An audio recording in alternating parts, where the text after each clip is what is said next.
तर त्याचं नाव सुद्धा जयंत पाटील आहे. आणि म्हणून मला वाटतं की आत्मोक्त आत्मे सत्तेसाठी तडफडायला लागलेले आहेत.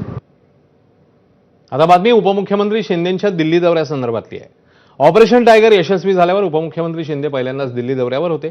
काल एकनाथ शिंदेंसह श्रीकांत शिंदे आणि ठाकरेंच्या पक्षातनं शिवसेनेत आलेल्या 6 खासदारांनी अमित शहांची भेट घेतली. भाजपचे राष्ट्रीय अध्यक्ष नितीन नवीन देखील बैठकीला उपस्थित होते. केंद्राच्या अखत्यारीत येणारे विविध प्रकल्प, आवश्यक निधी आणि पायाभूत सुविधांच्या विकासाला गती मिळावी याकरता खासदारांच्या वतीने अमित शहांकडे मागणी करण्यात आली.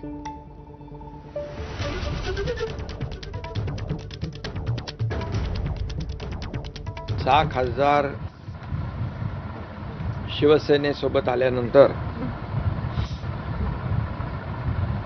अमित भाईंना सदिच्छा भेट म्हणून आम्ही त्यांचे आशीर्वाद घ्यायला गेलो होतो. प्रत्येकाच्या मतदारसंघातले विकासाचे विषय तिथे त्याची पत्रही आदरणीय गृहमंत्री अमित भाईंना दिली आणि त्याच्याबद्दल सविस्तर चर्चाही झाली आणि सकारात्मक चर्चा झाली. तर एकनाथ शिंदेंच्या दिल्ली दौऱ्यावर ठाकरेंच्या शिवसेनेचे खासदार संजय राऊतांनी टीका केली आहे, ज्याला एकनाथ शिंदेंनी प्रत्युत्तर दिलं. एकनाथ शिंदे मुंबईतून चोरीचं गाठोडं घेऊन दिल्लीला उतरले आणि ते चोरीचं गाठोडं घेऊन देशाच्या गृहमंत्र्याकडे गेले आणि दाखवला हा माझा चोरीचा माल आहे, आता याला सोन्याचा मुलामा द्या बरं. आणि गृहमंत्री त्याला जर मान्यता देत असते त्या देशाच्या कायद्याविषयी मला चिंता वाटते. बघा 6 फुटले, 10 फुटले, 8 फुटले.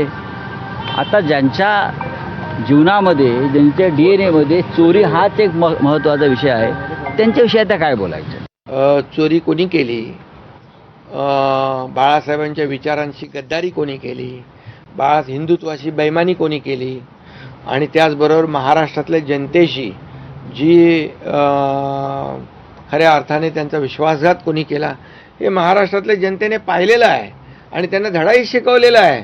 त्यांची जागा त्यांना दाखवलेली आहे. आम्ही बघा त्यांच्यासारखी भाषा करणार नाही. ते तुडवायची भाषा करतात, आम्ही वाढवायची भाषा करतो. आणि मला वाटतं ते कुणाचं काम करतायत हा आत्मसंशोधनाचा विषय आहे, पण जे ते करतायत ते चांगलं करतायत. आमचा अजेंडा हा मुख्यमंत्री पदाचा नाही तर विकासाचा आहे असं म्हणत एकनाथ शिंदेंनी मुख्यमंत्री पदाबाबतच्या प्रश्नांना उत्तर दिलंय. तर आता वेकन्सी आहे का अशी हलकी फुलकी प्रतिक्रियाही त्यांनी यावेळी दिली आहे.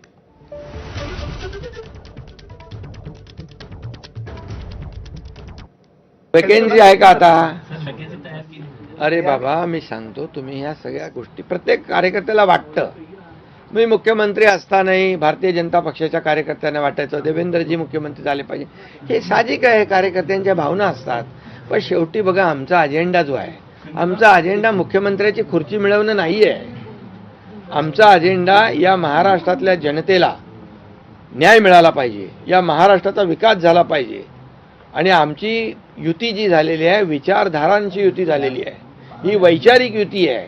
आम्ही कधीही महायुतीमध्ये कधी असं मला काय मिळेल तुला काय मिळेल अशा प्रकारची वृत्ती आमची नाही. आम्ही काम करणारे लोक आहोत. तर भाजप नेते सुधीर मुनगंटीवार यांनी शिंदेंबाबत आणि पवारांच्या राष्ट्रवादीबाबत नेमकं काय म्हटलंय, काय प्रतिक्रिया दिली आहे बघूया.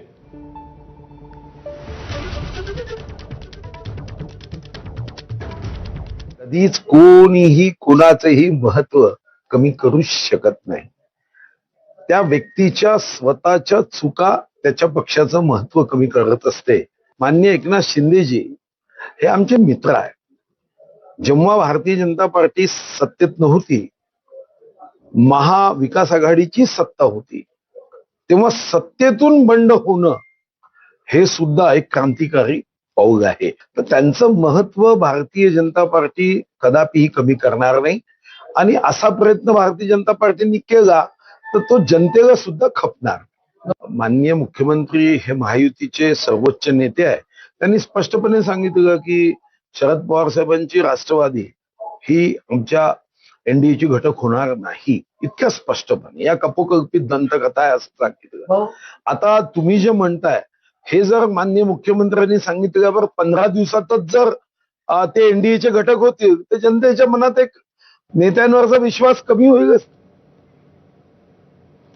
मुख्यमंत्र्यांचं होमग्राऊंड आणि संघभूमी नागपुरात ठाकरेंची शिवसेना 18 तारखेला रामरक्षा आंदोलन करणार आहे. अयोध्येतील राम मंदिर दानचोरी प्रकरणी आंदोलन छेडण्यात आलंय. अनेक ठिकाणांची चाचपणी